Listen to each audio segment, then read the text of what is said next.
In a statement to the publication, the White House said its actions will make elections fairer and more secure. With me now, Nevada Secretary of State Cisco Aguilar. How worried are you about the integrity of the midterms when you hear that election deniers are the people put in place to safeguard elections? Well, let me just say this. Nevada runs some of the safest, most secure and accessible elections in the country. And that's because the Constitution is very clear that states have the responsibility to run their elections. What the federal government is doing, this administration is doing, is tearing apart that infrastructure because they want to influence and intimidate us into compliance with what they think is the appropriate thing to do.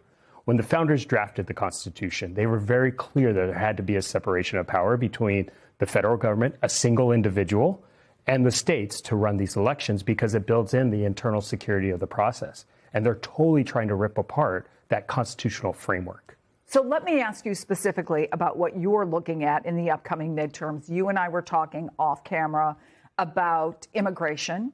There have been reports that they plan to send ICE agents to polling places.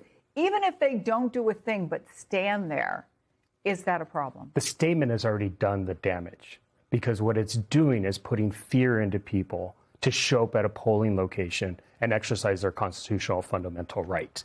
If you're a Latino in Las Vegas living in the East Side and somebody's telling you that there's a potential for you to interact with federal agents, that's an intimidation factor. Whether or not you are eligible to vote, if you have a Latino last name or a Spanish last name and you show up, these individuals are going to work to intimidate you from actually casting that vote. Thank God in Nevada, we have many options for voters to vote. We have universal mail ballot. We have 2 weeks of early voting. We have a digital voting program that is available to tribal members living on tribal land.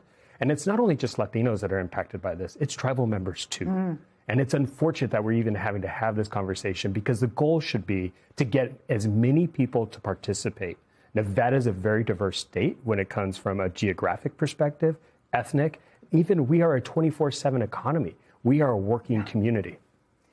We all remember the stories of two poll workers, Shay Moss and Ruby Freeman, and their lives were upended. They were threatened by false conspiracy theories.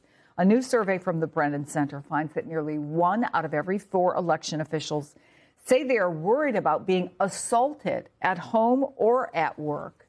Is it becoming harder to get people to do those jobs? It is. And the reason why is because the threats from this administration. You know, when the Attorney General or the U.S. Attorney in Nevada was appointed by the Trump administration, she went on the local TV and said, we are going to open an investigation, a criminal investigation into the Secretary of State's office on the election. And when you say that to a group of people who've committed their lives to doing the work we need them to do, our elections only work because of people. These are about people. And when you threaten a staff member who's making $40,000, $50,000, $60,000 with criminal prosecution, that's a chilling effect. And that takes away from them focusing on doing what they need to do for Nevadans to working in fear.